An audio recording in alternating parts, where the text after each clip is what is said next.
If someone could just put in the chat if you hear me and can see me okay. There's been times that I've done this and the sound quality was kind of weird. So just let me know in the chat, please, if you all can hear me okay.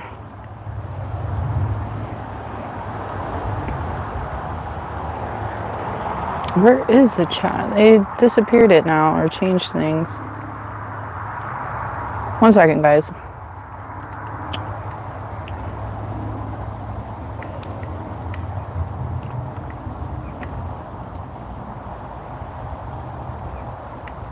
Okay, I see your messages now. All right, well, welcome. This is a live garden class. My goal is to do one class every month, weather permitting. I didn't do one last month in January because it was just way too cold, but it's finally nice outside. It's February. This is my springtime. If you're a gardener up north, it's still cold for you. You're still in winter, but it's been spring here for a good solid month now. But anyways, these classes are kind of random. There's usually not a set schedule because it does depend on the weather and what's going on around in the garden if I have something to teach about. So the best way to find out about these classes is to sign up for my email group. And I put a link to that in the description of this class because I do send out emails announcing the dates and times, topic, theme, all of that kind of stuff. In general, the topics, I get the ideas from them from you guys. I ask on the community tab of my YouTube channel, like, hey, what are you guys struggling with? What do you want to learn a little bit more about? And kind of based on like what I see the majority of people kind of asking about, I will base the classes around. So this class, I had a lot of questions about how to manage pests and diseases, just different ones and things. So I just decided to do just a whole class all about that topic. And then when I was writing my notes for this class, it's a very huge topic. There's a lot for me to teach on this. So I decided to break it apart into a series. So today's class is how to manage pests, garden pests organically. Then the class in March, which I think is going to be March 19th or 22nd, something like that. And I'll announce it later once I confirm. That's going to be about managing the plant diseases and stuff like that organically. And then in April, that class is going to be about how to fertilize your garden organically, choosing the correct types of fertilizers depending on the crop you're growing and where to source, organic fertilizers and things like that. 1 second while I take out this cold what do you call it? Like the mints when you have a sore throat. I'm just getting over a really bad cold. So, but anyways, if you ask a question in this class, it's welcome. Any kind of question, doesn't matter, even if it's not about organic pest control. Make sure you put your garden zone and your state so I can properly answer that question. And I try my best to answer the questions. It's kind of hard to see them. So that's why I have a second phone here where I can pull up the chat specifically. Let me get that going. And it's just a little bit easier for me to read your questions and stuff like that. If this will let it go. So yeah, that's why I referenced the other phone. Now, sometimes there's a lot of people in here in these classes. It's really hard for me to keep up with all your questions. I promise you, I'm not ignoring you or anything like that. It's really hard, and I know I'm gonna miss some questions. So if that's the case, please feel free to send me an email after this class. My email is info@jarasgarden.com, and I'd be happy to answer your question for you, okay? And normally my classes are an hour, and I always go over because I just talk to you guys about so much gardening stuff that I lose track of time. But today I have to be on point. I have a family dinner, so this has to end at 4 o'clock. So if there's a bunch of questions unanswered, I'm sorry. Please send me an email, okay? Hello everyone, lots of people from Florida. Nice to see all my Florida neighbors in here. But let's get started. Oh, by the way, I am having a flash sale on my website. You can save 10% off with discount code RESTOCK10. That's on all seeds and plants. Now that it's springtime, I'm starting to restock a lot of things. When it's winter, things don't really grow that well, so I have to wait until things warm up in spring. So slowly, I'm starting to restock a lot of goodies on there. And if you didn't know, I have a seed subscription service. I just launched that at the end of last year. I basically hand select varieties that will grow best for the upcoming season. So the deadline, if you want to participate in that or enroll, is March 1st, so that you could get the summer pack or summer seasonal delivery, and that will ship out March 20th. So just so y'all know, and there's info about that on my website. There's a whole section on that. So anyways, let's get into today's topic, organic pest control. So I'm pretty sure I only garden organically. The only thing I use that isn't organic is when I grow corn, and that's because it requires a lot of nitrogen to grow as big as it can and produce. So with corn, I use an inorganic chemical, based high nitrogen fertilizer. But besides that, that's pretty much the only times where I would not use something that is considered organic. So I started growing my own food because, well, I've been gardening my whole life, but I really didn't start growing food specifically until I was like in my 20s. But prior to that, as a kid, I was just always growing flowers and stuff like that. But in my 20s, I wanted to be healthier, provide fresher and more, things that are not sprayed and chemicals, introducing that into the diet of my family and stuff like that. So I really started getting more and more interested into growing my own food to provide wholesome, healthy, chemical-free produce. So if you're going to do that, if that's your goal, then why are you going to spray your garden with stuff, that isn't organic, or treat it and apply organic methods? So that was probably the number one most important thing for me. Plus, a lot of those chemicals are not safe to consume. You're a home backyard gardener. You're not some big company that has specialized equipment to properly wash and remove all those things before, the consumer ends up with it, buys it at the grocery store. I also work very hard to attract as many beneficial insects to my garden. You've got ladybugs, butterflies, whatever. And if you're using a lot of those harsh chemicals, you end up killing a lot of them, or making your environment inhabitable. Sorry, guys. For, the beneficials, and that's not good. And a lot of times too, these harsh chemicals will seep into the soil and kill the mycorrhizal network that's in the soil, along with other beneficials that live in the soil as well. So, and a lot of home gardeners work really hard to, throw compost into your soil, make it better, healthier, season after season. So that all contributes to that. And lastly, organic gardening is easier than you think. If I can do it here in Florida, which is like the highest disease and pest pressure area in the United States, I would say the southern half of the United States, subtropical and tropical climates, we have a lot of pests and diseases. It's humid, it's hot, populations of them just go crazy very quickly. They have multiple more generations than what someone, more up north would experience. So if I can do it, so can you. Sorry, it kind of disconnected for a second. But if you're in a subtropical, tropical climate and you don't get hard freezes or snow, the pests, the bad ones, aren't dying or being killed off every winter. So ours, they kind of go dormant for a little bit, but they're not dead. And as soon as the weather perks back up in spring, like right now in February, it's hot, it's getting hot, they start waking all up and just infesting your garden. So it's like double hard for us, subtropical, tropical climates to be organic and to manage all these things. But definitely I have so many ideas for you guys. Let me check the comments real quick. I see you guys put some questions in there.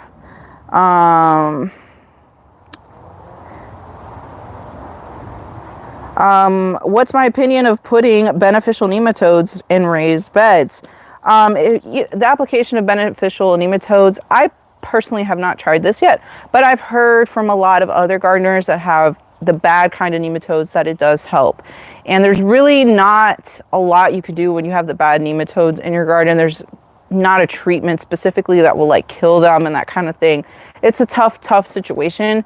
So anything helps. And if you can add beneficial nematodes into your soil frequently and you do see an improvement, then keep doing that. Usually the management of nematodes is more than just one type of treatment or method. You have to do multiple different things. But of course, if you can put beneficial nematodes in there, they eat the bad kinds of nematodes, and that's always a good thing.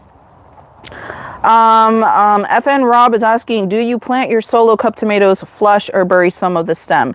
So for many years, I actually used to bury the stem, because the idea with burying like half of your tomato transplant stem is that wherever the stem comes in contact with soil, they will sprout roots. So the idea is that they will develop a bigger root system. Since there's more stem being exposed, growing more roots, you have a bigger root system. And that it does happen, but I kind of get like, I'm one person managing 2 gardens. It's a lot, and I try to cut out extra work if I don't really notice of a difference, right? So I think like 2 seasons ago, I was like, you know what, I'm not going to bury them. I'm not going to dig that hole extra deeper and bury them and everything. I'm just going to plant them. And I would say the production I got was like the same. I didn't notice any kind of, previous years where I did bury the stem, that it was increased production or vigor or health of the plants. It was all the same. So, I mean, you do you, but after years of burying the stem, I've just stopped, because I'm like, there's no point.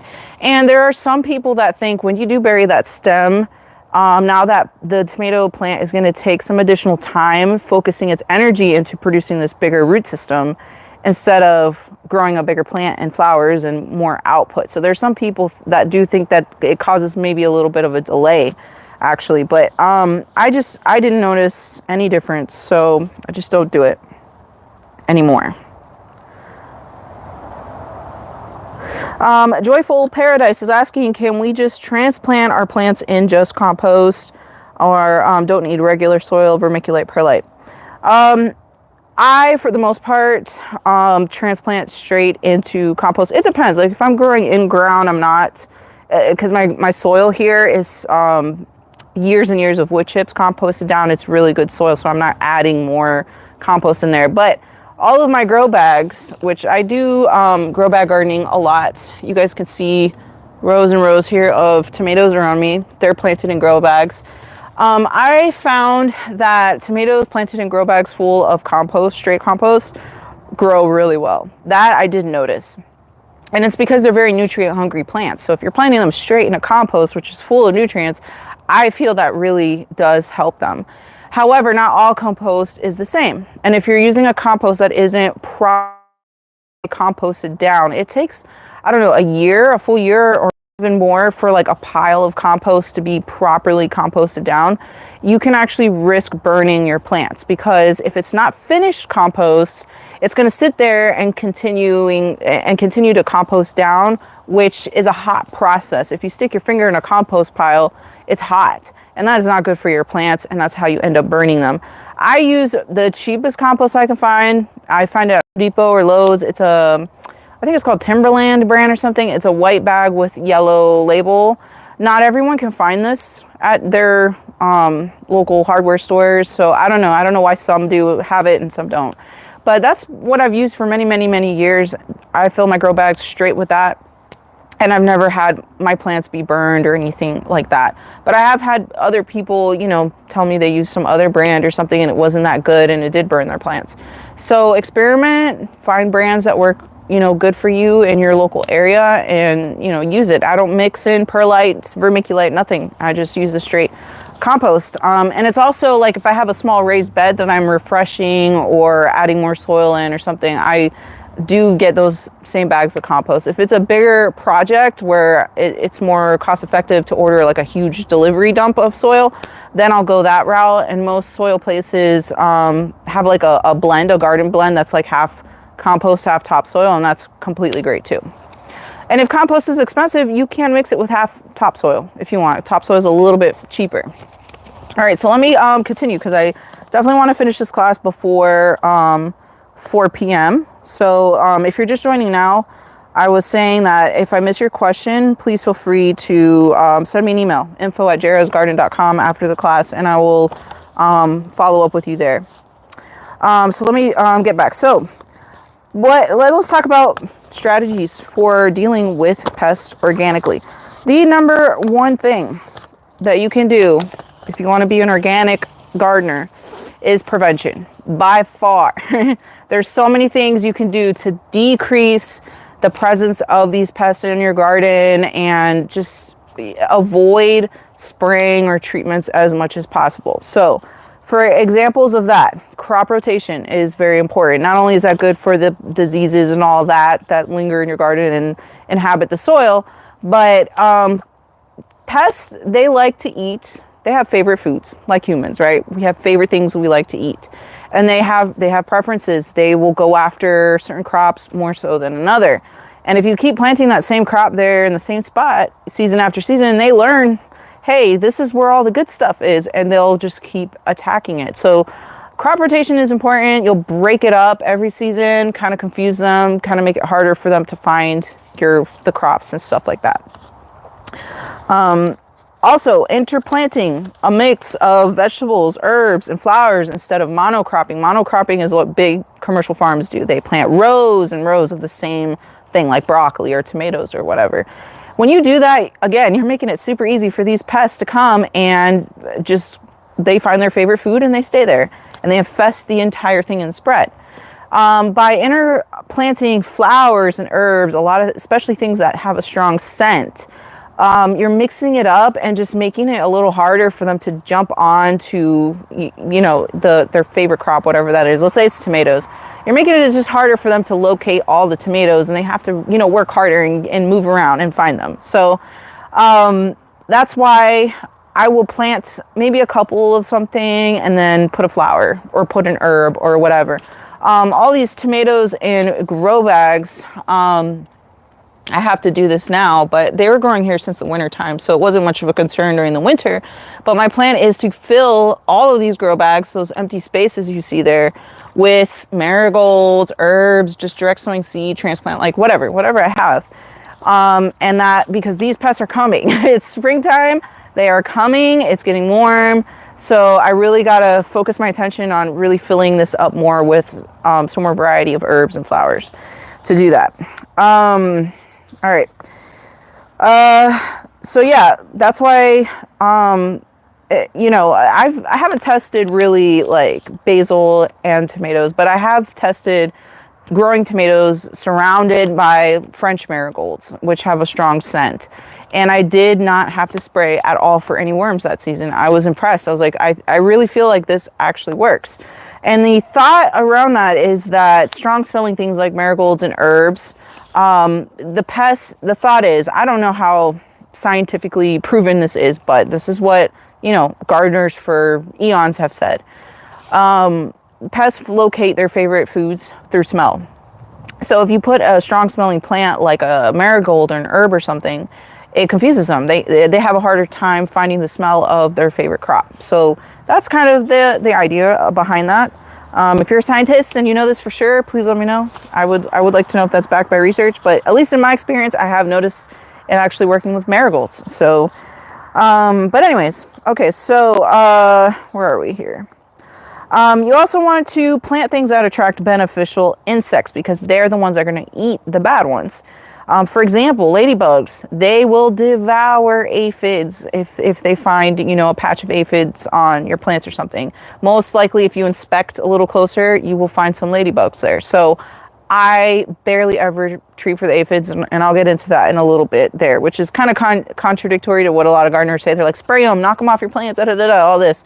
But they're a food source for the ladybugs. And if you want ladybugs to come in your garden and make it their home, there has to be a food source for them or they're just going to leave. A lot of people will buy bags of, ladybugs and release them into their garden. They might be there for a day or two, but when they don't find any food, they leave. And it's a big waste of money. So there are certain things that you can plant to attract beneficials. I actually have a garden seed collection on my website for beneficial insects. It's things that I've handpicked that will help attract different kinds. But examples of plants you could plant: fennel, alyssum, agastache, borage. A lot of flowers that have dainty, like fern-like leaves, or like fennel. Fennel has fern-like leaves, or like things that have very dainty flowers, like sweet anslace If you've ever seen that flower, it's like white, very small. And the reason why small and dainty is important here is because a lot of these beneficial insects will lay their eggs in this fine plant material because it kind of protects them. It's a little harder for like the bad stuff to come and eat their eggs or whatever. So they have a tendency to go for those kinds of things. Another thing you can do is attract birds to the garden. I know that's kind of tricky because sometimes the birds will go after your vegetables. They go after my tomatoes a lot. But birds are one of the few predators for the squash bug, which the squash bug infestation is coming as well. That's always like early summer for me when it gets really, really bad. But squash bugs are a hard shell insect. They look very similar to stink bugs, but they're different bugs. And they will suck the juices out of your plants and just destroy them. And because they have a hard shell, not a lot of things like to eat them. But I have seen birds fly in and capture a squash bug and eat them. So for me, it's more important to attract the birds, even though they're going to eat some, tomatoes maybe or peck at them or something, just for that fact that they're going to help me with the squash bugs, which is a very, very hard pest to control. And I will get into that in a little bit here too. I have actually a whole YouTube video with 12 different ways to manage them organically. That was last summer. I put that video because I was really going through it last summer with them. But anyways, you could use row covers. A lot of people like to cover, their garden with a very fine mesh netting. It pretty much blocks the pests from getting into your vegetables, but for that to be effective, you got to seal it. Like it's annoying. You have to open it up in the day and then close it again at night. You really got to seal it because if let's say one of the moths that lays their eggs that hatch into the caterpillar stage of the squash vine borer, if they get in there, they're going to lay their eggs all in your crop that's underneath that netting, and it's still going to be a problem. So you got to be really good at sealing it. Some people are good with that kind of stuff. I personally am not. So that's why I don't use row covers. But another idea, use weed blocker material to block the pests that live in the soil, like the squash bugs. But it also prevents weeds that also attract pests, because that can be a problem. So keeping your garden nice and clean and preventing weeds will help a lot. I have this is the black weed blocker material that I use. I get this stuff from Amazon. It helps me with both of those issues, blocking pests and blocking weeds. Squash bugs, for example, if you grow, squash bugs really love to make a home in like debris, like mulch and stuff like that. And I use a lot of wood chips in my garden. So they love the wood chips. They will go in there and it's like almost like a hive, because if I like spray, if I'm watering my plants and it falls in that spot where they're all like living, their hive, whatever, they're not bees, it's not a hive, but just to give a picture of the situation, you will see them all like coming out of the ground, coming out of all the wood chips, which is a way to get them stirred up so that you can apply a treatment if you're going to go that way and get like as many as possible. But they love that debris, and during the wintertime they actually hibernate in all of that debris. So keeping your garden clean of all that debris is really a good idea. However, I use a lot of wood chips. That's how I build good soil here in my garden.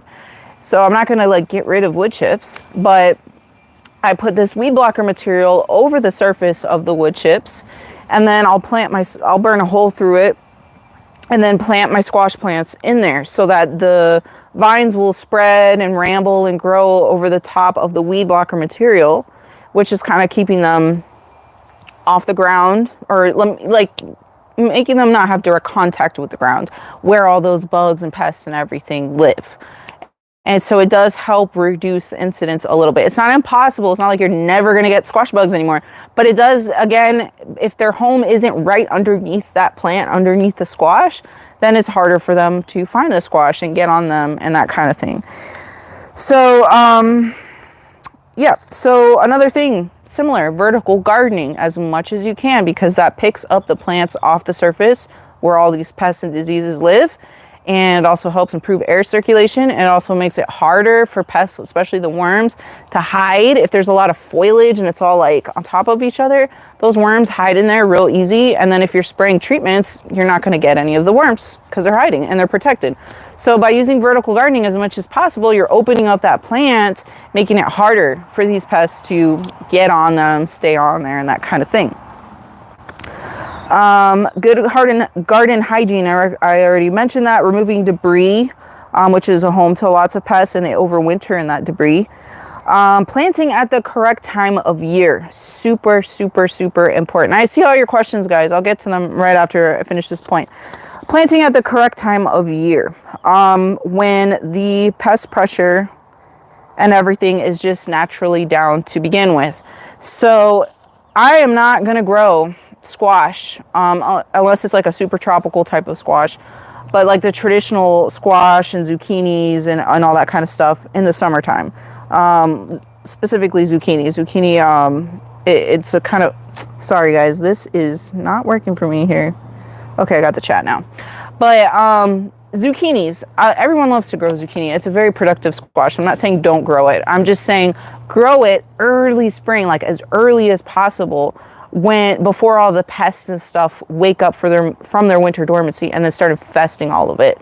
If you want to grow some type of squash thing during the summer, grow things that are in the Cucurbita moscata family, because they have extra thick and tough woody types of stems that are harder for the pests to get on them. And then if you want to grow more, zucchini or whatever, or yellow squash, something like that, you can try again in fall. Once again, the temperatures, everything are dropping. The pest pressure and diseases also naturally just go down. So it's just kind of strategizing the best time of year to plant certain things. Another thing, I don't grow tomatoes during the summer, and that's for hot climate gardeners. I do not recommend you grow tomatoes. And what I mean by hot climate is you consistently have days above 90, 95 degrees Fahrenheit or 100. I get days and days of 100 here. Why? Because for one, tomato plants they drop their flowers in high heat like that. They have problems pollinating. Even if you are on top of that plant, taking care of it, spraying it, treating it, all this, and you get it to survive, it's not going to produce anything for you. So why are you going to put all this extra work into something that isn't going to give you anything? For a hot climate gardener like that, if you're in areas that don't get snow, it's better for you to grow tomatoes fall, winter, and then through spring, which is all these tomatoes that you see here. By June, I am removing all this stuff out. The pests and diseases are starting to hit them hard. I've already got so many tomatoes out of these plants since they were planted in September, and I'm harvesting straight through my summer. Yeah, I'm done with them. They look horrible. I'm done. I'm not fussing with all that stuff. And I pulled them all out. If you're a northern gardener where, tomatoes are fine during your summer because you don't deal with that kind of extreme issue, then this doesn't apply to you. Then go ahead and grow your summer tomatoes. But a lot of hot climate gardeners don't understand that yet, and I have people fight with me. Why do you say don't grow tomatoes during the summer? I'm like, well, this is why. But yeah, you just get real frustrated for nothing because they're not even going to produce for you. All right, let me check some of these questions and stuff in here. I'm sorry, there's so many. I have to scroll back. And I know I'm just going to miss a whole bunch. So I'm sorry. Again, just shoot me an email. Let me see.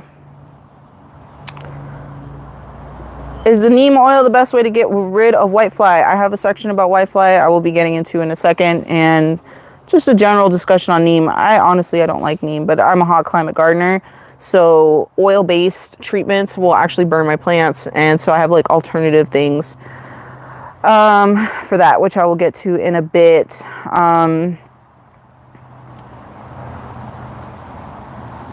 Rod Knockers Fishing, you're asking about high heat, high humidity setting determinate tomatoes. On my website, I have a couple. One is called Floridade, and the other one is called Homestead. They were specifically bred in Florida by the universities in Florida. They have breeding projects where they purposely are trying to produce more varieties of tomatoes that can handle, high humidity, high heat. And those are some of the last ones to finally give out for me. Also, I personally have this theory that any darker colored versions of a vegetable crop also have more heat tolerance. The darker color is usually attributed to a concentration of anthocyanins, if I'm saying that correctly. And I feel like when things have that, they are more heat tolerant. So instead of growing orange, grow the black or the purple ones.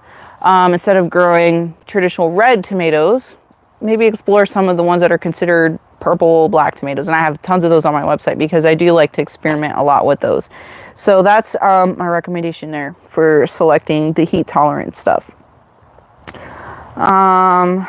Tina is asking, you're interested in growing the Three Sisters crop. Do you think it can grow in a raised bed? Yes.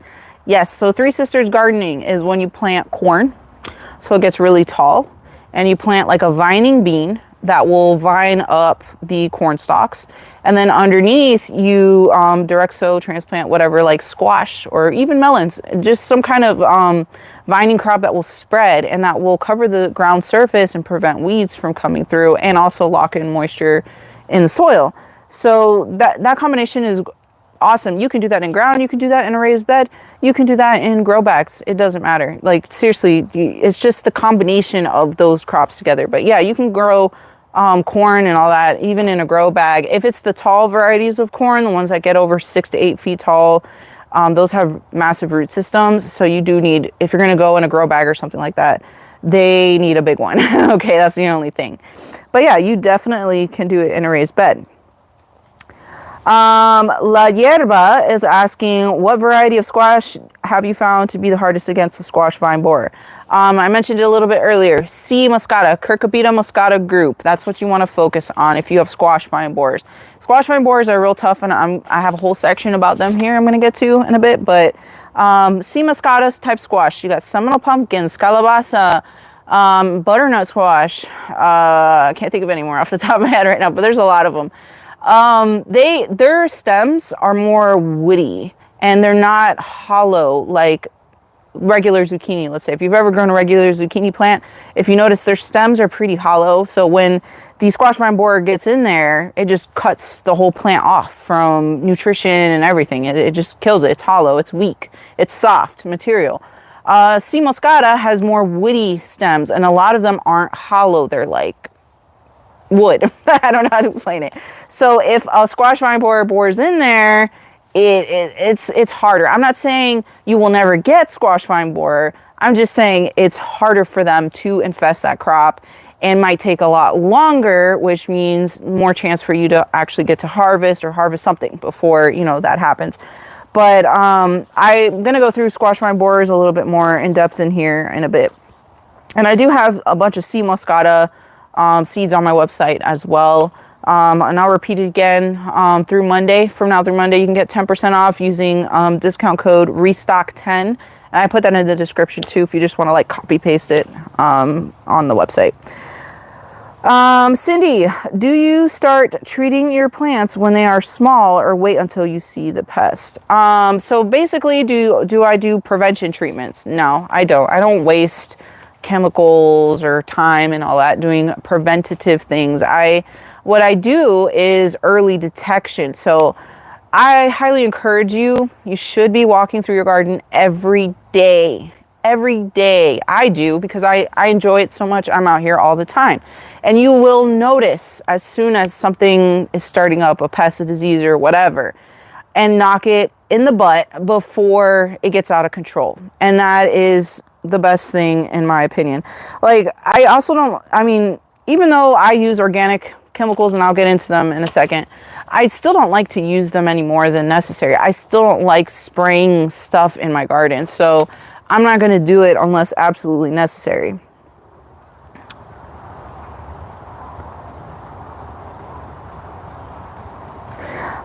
Stacy Ransom is asking, is there a difference between in-ground and raised beds and pots in terms of what to use or how much or how often? I pretty much garden the exact same way, whether it be in the ground, in a pot, in a grow bag. The only thing that would be different is if you're doing containers or grow bags and you're planting a crop that has a really big root system. And so then you just got to make sure it's a big enough grow bag to support that crop. That's really the only restriction. But other than that, you should look at it all pretty much the same. Yeah, La Hierba is asking, what about using cedar mulch? Does that help? I don't think the type of mulch will make any difference, to be honest. I think you're referring back to when I was talking about maybe the squash bugs. They love debris. Georgina. Hi, Georgina. She's asking, milkweed will attract dozens of aphids and then ladybugs, plus you're feeding the monarchs as well. And you're right, milkweed starts to look real gross. It's just infested with aphids, but I will not do anything about it. Because one, if you spray or treat the milkweed, you will kill the butterfly caterpillars and eggs. So I don't do that. And trust me, at some point those ladybugs are going to come. They will. Joyful Paradise. Do I top my pepper plants? I used to do that for a very long time. It does make them bushier. The bushier it is, the more stems it has, the more opportunities for flowers to be produced, which means more fruit. This is true. But if you're in a colder climate and you have a short growing season for peppers, don't top them. Because when you top them, that plant now is kind of like, not stunted, but for a second, it just kind of has to stop growing what it's doing and revert its energy into growing new stems and stuff like that. So there will be a little bit of more of a delay for you to get to harvest. So if you're a cold climate gardener, do not do that. If you're a hot climate gardener and you have a very long growing season for peppers, I stopped doing it because they have such a long time to grow anyways, that to top them and set them back a little bit really doesn't matter in my situation. And that's one of those things where I was like, if I don't really notice a difference, I stop doing it. So I don't top my peppers anymore, but you definitely can if you want.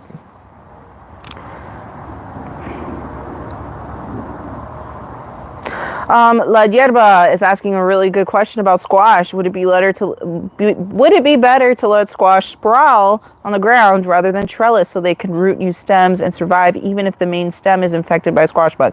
Yes, this is something you would have to consider the pros and cons of. Like Seminole pumpkin, for example, when it's growing on the ground where there's leaf nodes. Leaf nodes is where the leaf attaches to the main stem. It's kind of bumpy. If that comes in contact with soil, it grows new roots. So let's say the squash bugs or whatever got into, the squash vine borer got into a vine piece over here, and that part is like dying.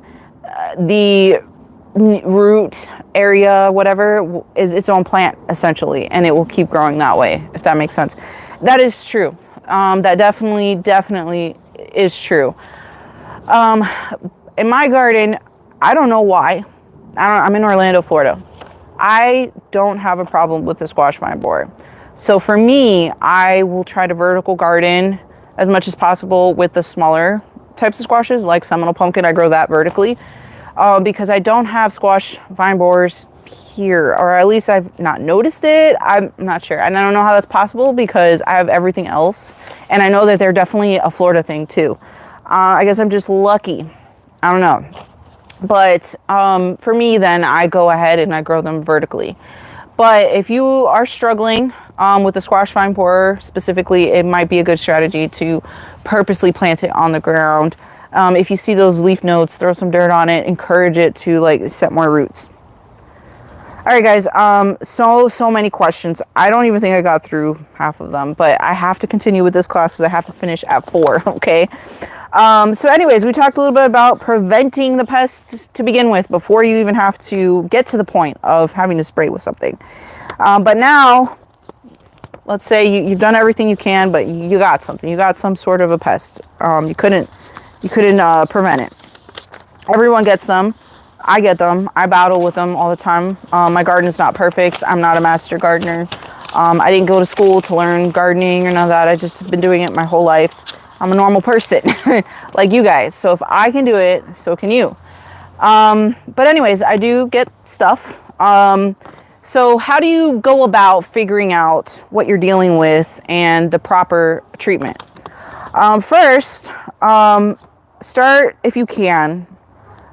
Use the internet, use your resources, ask in Facebook gardening groups, put a picture of the pest if you don't know what it is. If you can't identify what it is, try your hardest to figure that out, because once you know what the pest is, the name of it, you can Google and learn how this pest survives and grows and reproduces, okay?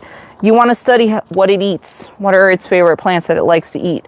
It's natural predators, so you can attract those into your garden. Its preferred habitat or home, like I said, squash bugs really love to live in mulch. And how it reproduces, because most of the pest control options you have out there will disrupt one of these types of means. It'll disrupt their ability to reproduce or to lay eggs or to grow into an adult stage of that bug, or it literally kills them from the inside because you poisoned them. Like, that's how these things work. So if you understand the life cycle of that pest a little bit, you can better strategize how to disrupt that life cycle and get rid of them. So if you kill the adult stage of a pest, most garden pests, insects, they have multiple stages, like a butterfly, right? They'll lay an egg, it'll hatch into a larva, which is the caterpillar stage. It eats stuff, and then it transforms into its final stage, the adult. So most pests go through that same kind of a cycle. So if you kill the adults, now you're not getting reproduction in your garden. So that's how that's effective. If you kill their nymphs, their babies, their larva stage, again, they're not able to reproduce in your garden and increase their populations. If you kill the eggs or get rid of the eggs, they're not able to reproduce. If you remove their home or shelter, there's nowhere for them to live or to be safe or be protected from the birds or whatever else likes to eat them. If you make their food source poisonous, it kills them from the inside out, basically. So that's kind of the mode of action in how these treatments and stuff I'm about to go through work. Sometimes though, you're new, you don't know, no one's answering a question, you can't figure it out. You can't identify whatever this pest is. So how do you do like a general identification? Because there's basically 3 main categories of pests you're going to encounter in the garden. Chewing insects that eat your plants. Soft bodied insects like aphids that like to suck the juices out of your plants. And then you have the hard-shelled types of pests, and that's the hardest one to deal with, like these squash bugs. They have a hard shell, so typical treatments aren't going to do anything. It doesn't kill them. They have a hard shell. So let's start with the chewing insects first. How do you know whatever it is that's infesting your plant is a chewing type of insect? Some signs, symptoms you will see include, you'll see the worms. Sometimes you will literally just see them on your plants, hanging out, eating them up. But a lot of these worms are actually nocturnal. Like the tomato hornworm is nocturnal. Like you may have heard people go out in their gardens with a black light because they glow. They actually do. They glow under the light of a black light, and they find them and then take them off your plants. You can go ahead and do that. You know, I don't walk around in my garden at night. Okay, I'm in Florida. I am not out here at night. So, you know, sometimes you'll see them, but the majority of the time you don't see them. You're not actually going to see them, or you don't notice them. They're hiding under a leaf, whatever. You miss them. But you see chewed up leaves. That right there, classic indication you have some kind of chewing insect. You see the leaves are chewed up. You find small black, orange, or green little tiny balls. That is actually the poop of these worms, the frass. Depending on the type of worm, they have different colors. But if you see a bunch of little, you know, frass, whatever, I guarantee you that's coming from some kind of worm. Your plants are chewed up rapidly over the course of a few days. You have a worm, it's working its way through, eating your plant. I say you have a critter, like an animal, like a rabbit or something, chewing your plants. If you like wake up the next day and the whole thing has been chewed to the ground, like it was that fast, it was probably some kind of an animal, not a worm. A worm will take a few days to get through it. Also, if you notice, the leaves are skeletonized, which means they chewed the leaf portion down to its like veins or whatever, or just left. So it's kind of funky looking. That's usually what tomato hornworm damage looks like. So if you see any of those indications, but you don't see the actual worm, trust me, they're there. You have a worm infestation, all right? So how do you treat for worms? And I say worms all the time.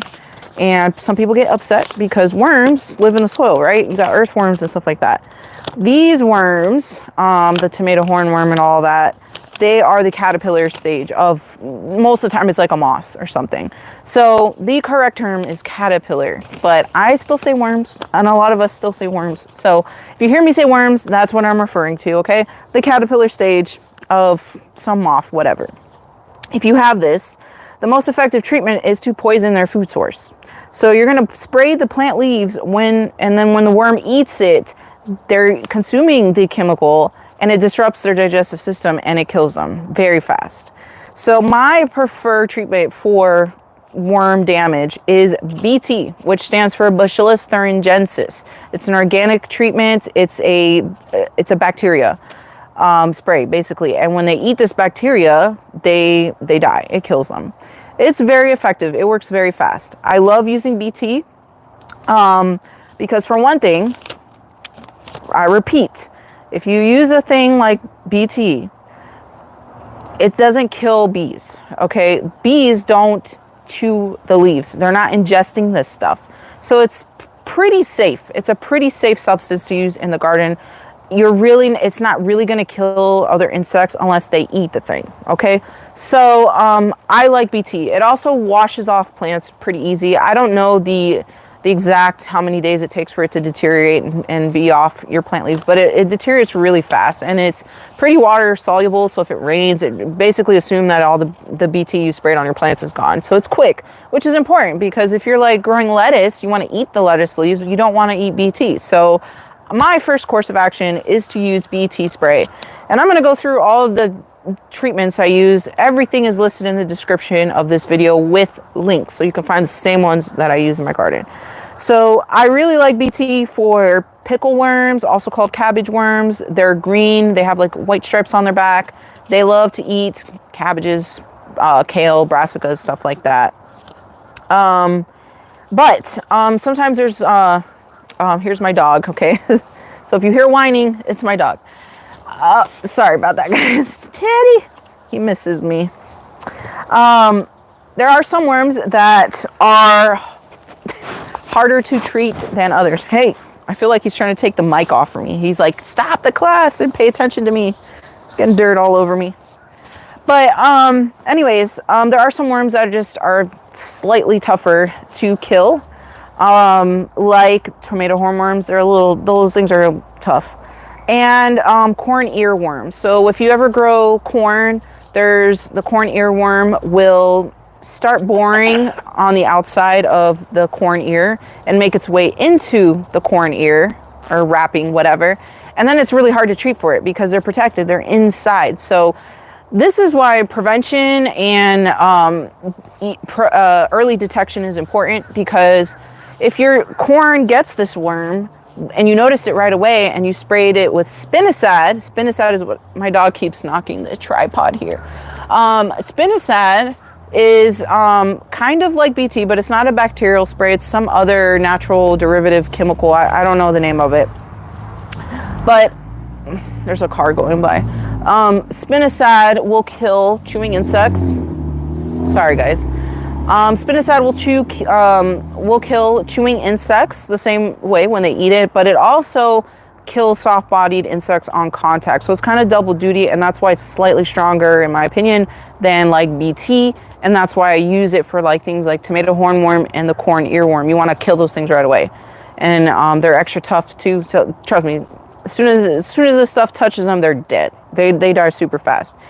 So yeah, spinosad does linger on the plants longer, though it stays there longer than something like BT. So just keep that in mind if you use spinosad. Yeah, and whenever you're spraying any kind of treatment, you should be doing this in the evening time when all the pollinators have left for the day, so you're not spraying bees. You should only spray the affected plants. Don't go around and douse your entire garden and all the flowers and everything like that. Only the affected plants. So because of that, let me just set this down real quick. I like to use a sprayer like this one. This is a pressure sprayer, I don't know, with a fine mist setting, because this gives me a lot of control and I'm not dousing my plants with whatever chemical I'm spraying. So this gives me a lot of control. It's a fine mist. I can just spray the parts of the plants that are affected. Avoid flowers. Don't ever spray, flowers. And some of these pests really like to congregate on the underside of the leaves. So this has like an angle that helps you just get in there better. So if you don't have one of these, you really need to get one. Do not douse your garden with these chemicals. Okay, don't do that. But yeah, so that's what I use. All right, so continuing on. I know there's a lot of questions, guys, but I have to finish this. All right. I literally have like 10 minutes. The squash vine borer, I was talking before, it is actually a female moth that lays their eggs at the base of the plant stalk. So if you're walking around your garden every day, you should be inspecting your squash plants. And I know that can be hard because squash plants are huge. No one has time for that. But quite honestly, it's your best defense against the squash vine borer. You will notice at some point some little tiny shiny coppery reddish looking eggs. Sometimes they'll lay them in a cluster together. Sometimes they'll be more separated, but for the most part, this moth will lay it at the base of the stems of the plant or whatever. And if you see that, take it off. Take that leaf part off, rip it off, throw it away in the trash. Or you can get duct tape and just like make them stick onto the duct tape and throw that away. And that's a fantastic way to get rid of squash bugs too. They lay the same kind of looking eggs. They're reddish, shiny, coppery red color. So that's one of the methods I use a lot, is just removing the eggs. And if you do that enough, repeatedly, they're going to go away in your garden because they're unable to reproduce. Nothing is hatching. Nothing is being born. You've made it impossible for them to continue on. So yeah, the squash vine borer, that's a good way to get rid of them. If you see a small hole in your squash that has that orange, green, poopy stuff coming out of, it looks shredded, frayed, it's pretty safe to assume that the squash vine borer got in that spot. And some people like to inject like BT or spinosad into that hole to kill it. But usually if you see that hole, that means it's got inside and it's already done a significant amount of damage at that point. But yeah, once they bore into that stem, it's pretty hard, to treat for it, to spray for it. All right, that's it for chewing insects. Let's talk about soft-bodied insects. Soft-bodied insects. This includes things like aphids, whiteflies, spider mites, that kind of thing.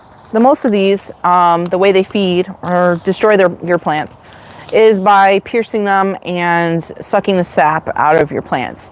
A couple of them is no big deal, but in large numbers, they literally will suck the life out of your plants. So most of the time, if you're inspecting your garden, looking around, you'll see them all congregating on the newest tender growth of your plants because that's softer and it's juicy, and that's what they're going to go after first. They also like to hang out under the leaves, so just look, underneath your leaves. You might notice your plants look like they're wilting, and you can't figure out why because they have plenty of water and that kind of thing, but they look kind of sad. Check to see if you have any insects sucking the life out of them, basically.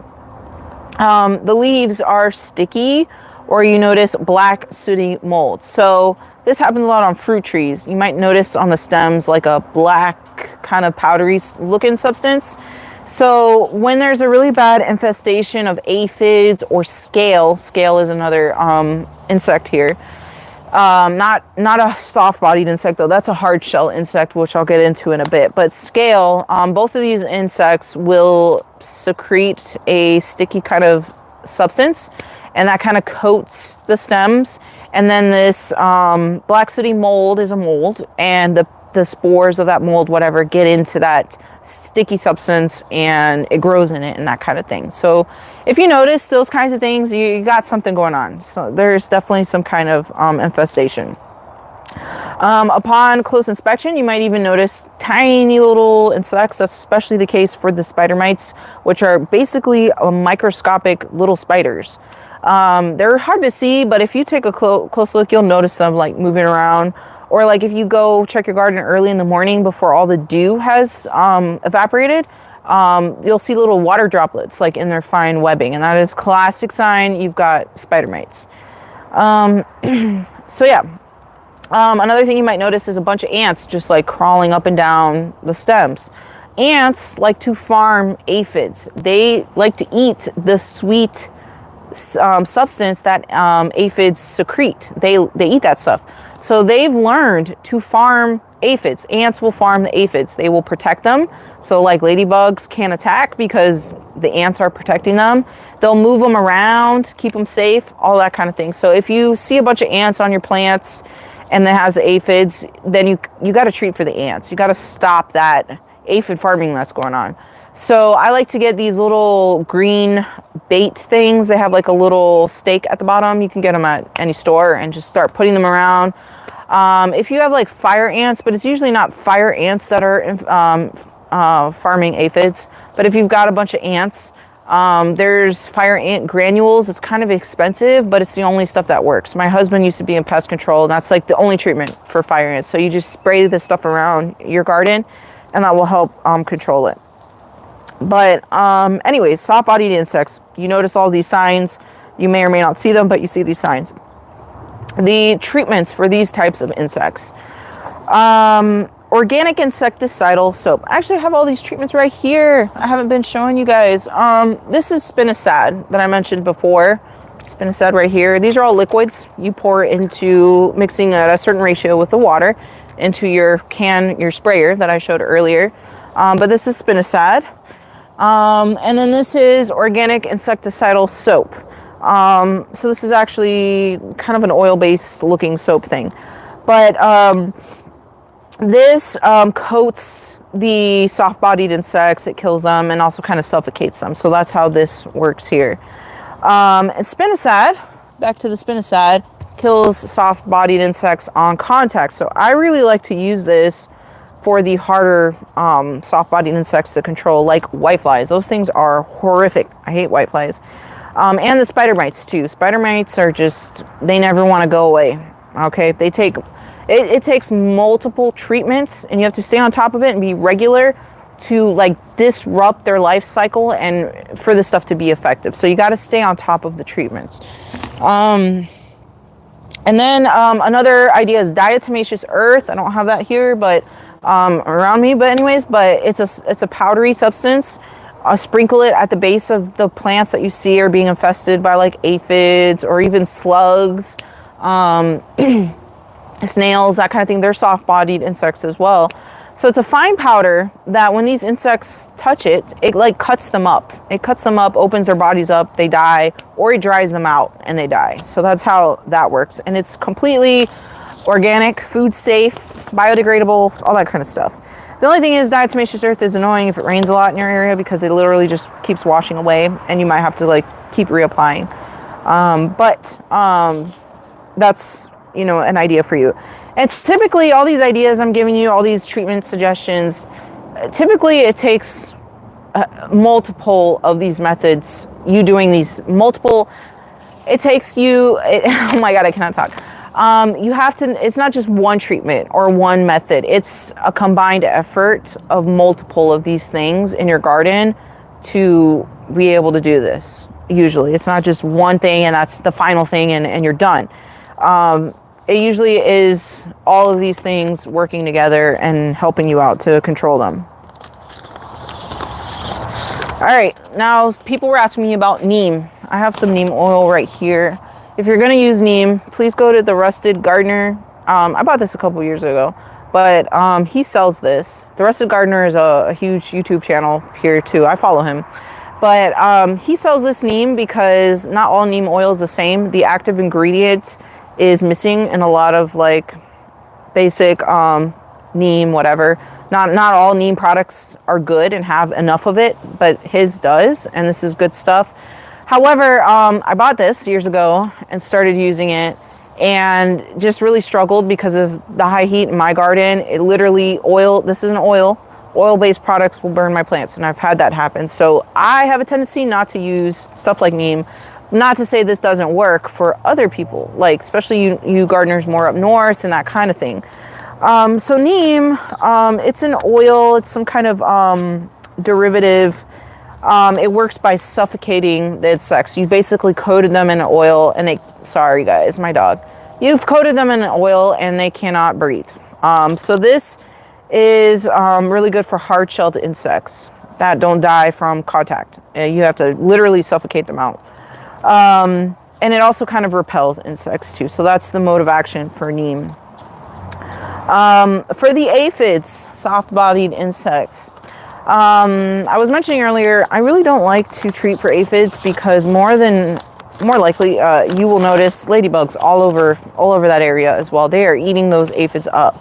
So, I will only treat if the aphid situation is so bad that the plant is actually suffering. Like, it is wilting, the fruit or whatever that's growing on it is deformed, stuff like that. Then I'll be like, all right, I got to do something about it. So I will blast them off with a strong blast from my water hose. I'll set up the ant traps because more than likely the ants are farming them. Try your best to attract ladybugs into your garden. And if all else fails, then there's a plane now. It's pretty loud. Then I'll use organic insecticidal soap. That's what I'll do. But this is last resort. I can't remember the last time I've actually sprayed the aphids in my garden. So, but anyways, if you're really struggling, that's an idea for you. For the spider mites, microscopic spiders, another indication of that is you'll notice if you take a close-up look of the leaves of your plants, tiny little white dots. That's actually the puncture wounds where the spider mites are feeding off from your plants. Remove the badly infected leaves. Don't even try to save that. Just remove it because spider mites spread very quickly. And about this time of year when things start heating up towards until summer is just like super, super hot is when they really, my dog again. Sorry, guys. Hey, no, Teddy. He knows, guys. He's a smart dog. He knows. He's like, I know she's teaching a class and I have to disrupt this. So she'll pay attention to me. But, yeah, the spider mites are coming. So that's why I'm telling you guys about it now. Be on the lookout for the spider mites. The best thing for you to do is to catch it when the population is still small before they just spread all over the place. Treat for it. Stay on top of those treatments. Try to disrupt their reproductive cycle as much as possible. Same thing with the white flies. So white flies, if you look on the underside of a leaf, most of the time this is rolling. Please don't do that. My son's doing stuff over there. Spider mites, white flies will be on the underside of leaves. I mostly see them under my pepper plants and sweet potato leaves and vines. They really like humid, damp conditions, so they usually start popping up really bad for me during the summer. I've noticed peppers that I grow in grow bags because grow bags dry out real fast, right? So in general, the plant is more on the drier side than a pepper being grown in the ground. And I notice less incident of white flies when I grow my peppers in grow bags. Just saying. But again, they really like the wet, hot, humid type of situations. So that's just be on the lookout for them when that starts happening in your area. And they're hard because they require multiple applications consistently to break their life cycle. So they're a little fly, so you can, the adult form of the white fly is the little fly. They look like white gnats almost, bigger than a gnat, but little tiny flies. You can set up sticky traps for them. They sell certain sticky traps specifically for white flies that will catch the adults, right? And then you got to treat for the eggs. Either remove badly infested leaves, because if you don't, those eggs are going to hatch and you get more white flies. And then it's hard to treat for white flies because they're flying out all over the place, right? But their larvae, once they hatch, they're on the leaves. So again, that's where a pump sprayer like this is really useful with the angled portion there, because then you can get underneath the leaves and spray. And you can use spinosad to spray for that because it will kill soft-bodied larvae, whatever hatches out of those whitefly eggs. It will kill that. So, but that spider mites, whiteflies, they suck. I'm just gonna be, they suck. You just gotta really, really be on top of it. Proper air circulation is also important because if the plants are more on the dry side, then less incidence of whiteflies. Okay, so one thing I want to say is do not use Dawn dish soap in your garden. So many people will mix Dawn dish soap and water and spray your plants, and I'm sure it works. My aunt does it all the time. She swears by it. I personally don't like doing that because Dawn dish soap is not a soap. It is not a natural product at all. It is a detergent. If you're going to do a soapy water spray, then use an actual soap product like Dr. Bonner's soap. They've got a peppermint scented one or something. That one's really great for that kind of homemade soapy water spray if you want to use that. But just please don't use Dawn dish soap. Okay, so let's talk about the last section here, and that's hard-shelled insects. And then I'm already past 4 o'clock. My husband's gonna kill me. We have a family dinner to go to, and I promised I would be short. But hard-shelled insects. I'm gonna finish this class though, at least. So that includes things like squash bugs, stink bugs, flea beetles, Japanese beetles, scale. How do you identify them? Well, you're gonna see them. Those things are kind of not hard to miss, and they're gross. Yeah, you're gonna see them. They tend to be on the bigger side. Scale is smaller, and there's lots of different kinds of scale. Most of the time when I get scale, it's on my fruit trees. I'll get these little black ones with a shiny, smooth shell, and I'll get these little ones that look literally like a barnacle, like a light gray, little round barnacle. That's called barnacle scale.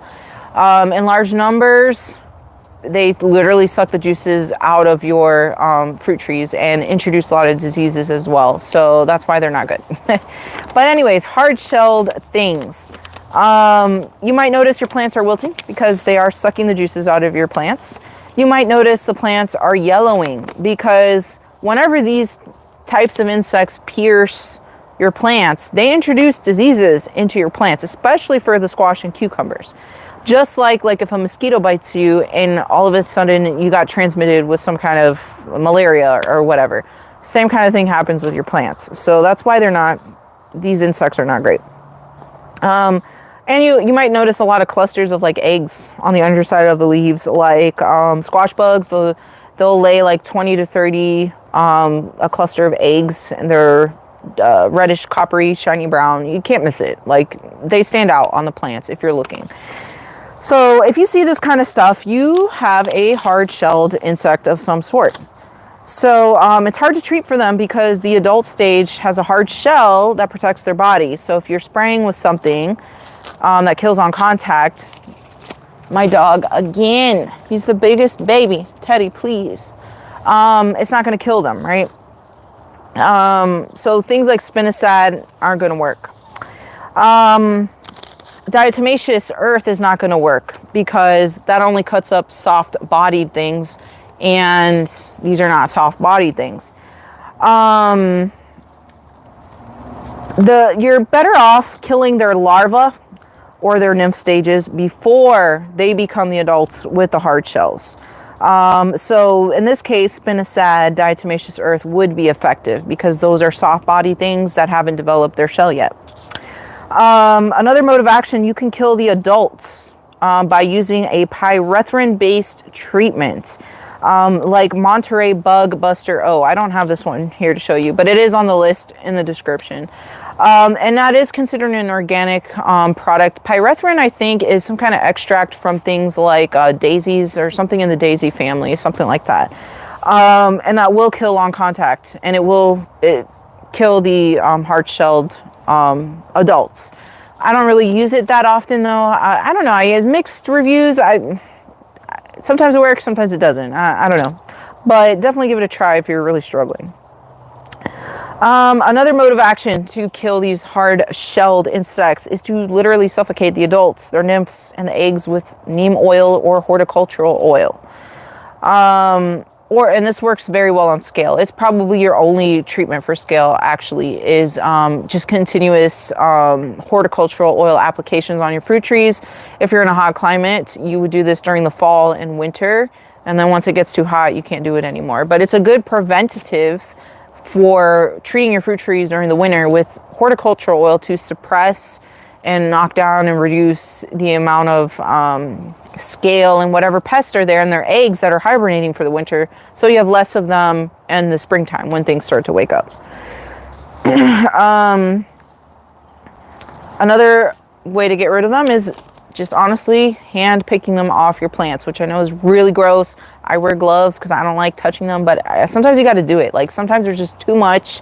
You gotta help that plant out. And an instant way to do that is just by picking these things off the plant. Squash bugs, they fly around, they move a lot. So I will pick them off and drop them in a bucket of soapy water, because then they're trapped and they can't get out and they drown. So that's how that works. If you don't want to be touching these things, you can get a little mini hand vacuum. I have one of those too, because my son thinks it's a lot of fun to like hand vacuum and catch bugs. So put your kids to work with a little mini hand vacuum and catch as many, you know, squash bugs as you can, and then dump that into a bucket of soapy water. And lastly, removing their eggs. If you find a cluster of eggs, you know, I can't tell you how many times I'm like, I'll get to it later. I'll take them off later. Don't wait, guys. Those things are going to hatch. When they lay a cluster of, when squash bugs lay a cluster of eggs, I think it's like 5 to 10 days until they hatch. And that's a new generation of squash bugs. So just, you know, bring some duct tape with you. You know, you're going to go check out your plants.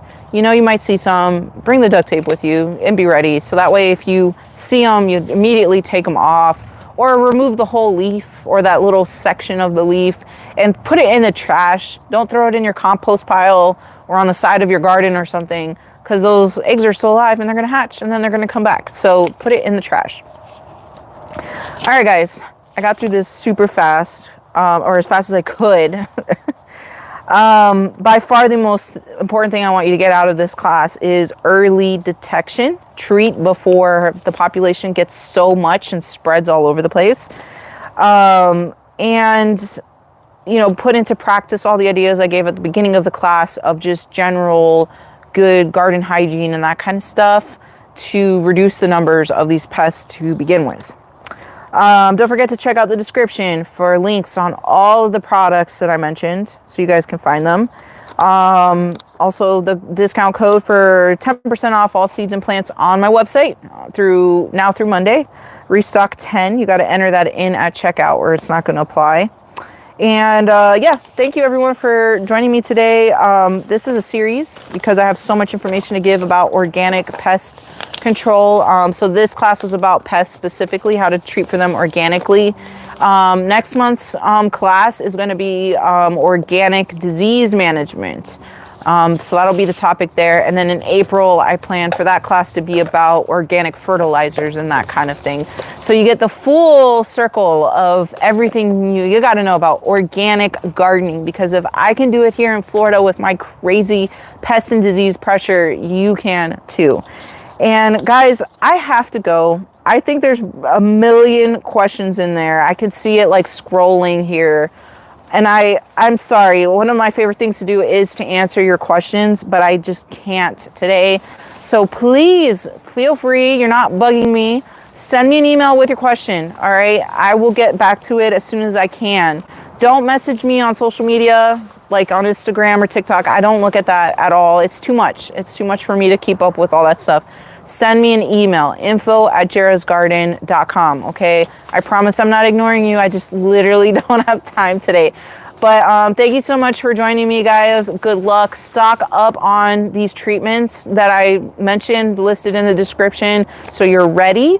So as soon as you see that pest starting to pop up, wake up in your garden, now that it's, well, for me, it's springtime already, but the official date of spring is March 20th of this year.